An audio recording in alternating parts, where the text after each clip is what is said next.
Para falar sobre o Corinthians, informação exclusiva.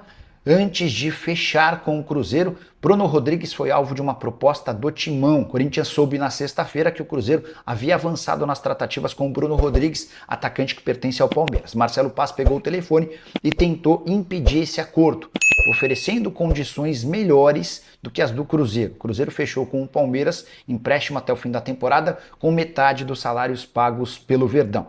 Bruno Rodrigues ganha na casa dos R$700 mil mensais, 350 mil do Palmeiras, 350 mil do Cruzeiro.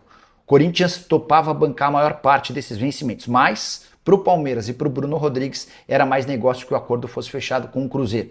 O Palmeiras assim não vê um atleta seu jogando no rival, algo que pode lhe causar problemas ao longo da temporada, e o Bruno Rodrigues reencontra o Cruzeiro, onde foi muito bem na temporada de 2023. Importante contar que Paulo Pesolano, técnico do Internacional, também fez força no último fim de semana para que, em vez de ir para o Cruzeiro ou para o Corinthians, Bruno Rodrigues virasse reforço colorado. Bruno acabou optando pelo acerto com o Cruzeiro e está tudo acertado. A tendência é que o anúncio aconteça nos primeiros dias de carnaval, nos primeiros dias dessa semana, ainda durante o carnaval. Só para completar sobre o Timão, Corinthians venceu o São Bernardo com mais uma ótima atuação do volante André, menino que está super bem na fita, tem sido avaliado pela Inter de Milão. O Samir Carvalho chegou a dizer que já há uma proposta de 15 milhões de euros recusada. Conversei com gente do Corinthians e também com o staff do jogador, não tenho essa informação, mas sei que a Inter de Milão monitora o atleta, tem a intenção de contratá-lo na metade do ano e parece que é questão de tempo para que essa oferta chegue. Corinthians que com a vitória terminou na 5ª colocação no Campeonato Paulista, enfrenta a Portuguesa, 4ª colocada. Só para completar em relação ao Timão, registrar que Yuri Alberto saiu machucado. Lesão que parece séria, lesão muscular. Resta saber se ele vai ter condição de enfrentar o Atlético Paranaense quinta-feira na Arena da Baixada, Campeonato Brasileiro, e possivelmente no domingo contra a Lusa. A tendência é que o Yuri pare por algumas semanas. Assim que tiver qualquer novidade sobre o tema, eu conto para vocês, beleza? E Memphis Depay quase virou reforço de uma equipe francesa em janeiro.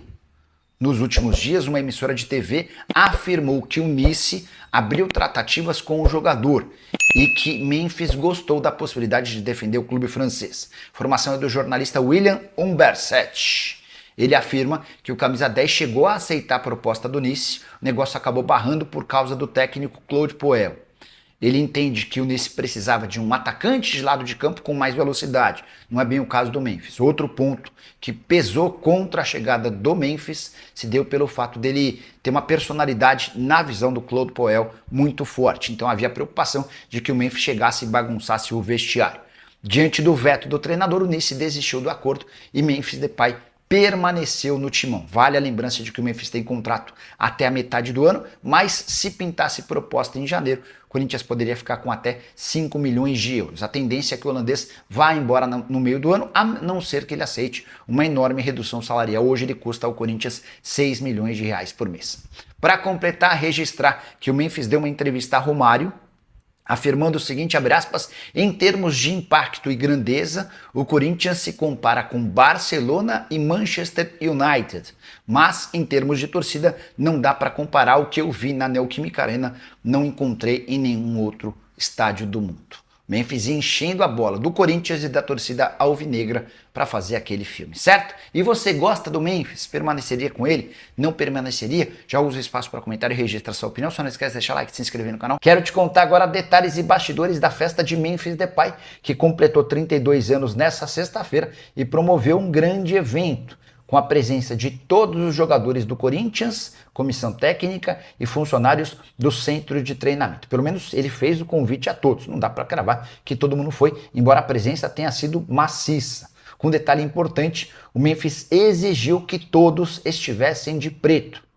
Não precisava ser terno, poderia ser jaqueta, mas enfim, você precisava estar todo de preto. Você, suas respectivas esposas, enfim. E as primeiras fotos que circularam nas redes sociais mostram a galera toda de preto. Festa na temática de Matrix, misturada à identidade do Corinthians. Legal ver que o Memphis, mesmo sendo muito questionado por conta dos seus custos, sempre que pode inclui o Corinthians nos seus eventos fora de campo. E dessa vez, mais uma vez, nesse sentido. Só para completar a notícia sobre o time de futebol, Osmar Stabile foi à Argentina para discutir com o Tadieres o pagamento da compra de Rodrigo Garro. O Corinthians não fez o pagamento e a qualquer momento vai sofrer uma condenação na Corte Arbitral do Esporte, o que deve resultar em novo transfer ban. A pedida do Tadieres, se a gente colocar também impostos, juros e tudo mais, hoje é superior a 30 milhões de reais. Estou esperando uma resposta do presidente do Corinthians para contar para vocês como é que se deu essa negociação. A última sobre o Timão, o Corinthians acaba de contratar o zagueiro Zé Antônio, só 17 anos de idade, atleta que disputou a Copa São Paulo de Juniores pelo Santa Cruz. O zagueiro chega para atuar no Sub-20 do Corinthians e, se for bem, pode até ser promovido para o time principal em empréstimo com possibilidade de compra no fim da temporada. Descobrir quanto o Corinthians vai economizar com a rescisão de contrato antecipado de José Martínez. Nas últimas horas, Marcelo Paz, executivo de futebol do Timão, e representantes do volante venezuelano se acertaram. E esse vínculo vai ser interrompido de forma amigável. Vale a lembrança de que o Martínez tinha vínculo até dezembro de 2027 e recebia 75 mil dólares por mês. Estamos falando de 390 mil reais mensais. Pois bem, o Martínez vai receber até dezembro desse ano 30% dos seus salários. Mês de janeiro não será pago como multa pelo fato dele não ter aparecido. Isso significa que ele terá direito a 117 mil mensais ou 1.440.000 reais até o fim da temporada. No ano de 2027, nenhum centavo será pago ao atleta.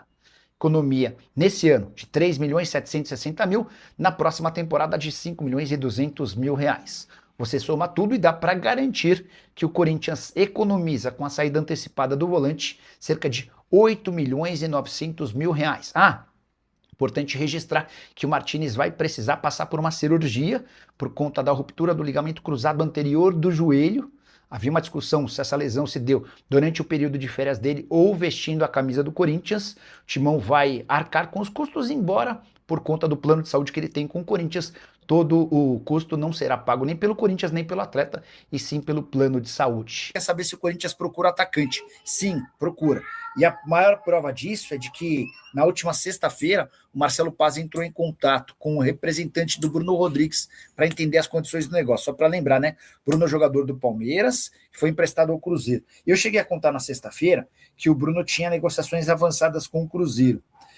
Empréstimo até o fim da temporada, com o Palmeiras ajudando com parte dos salários. Essa notícia fez com que o Marcelo Paz entrasse em contato para tentar atravessar o negócio.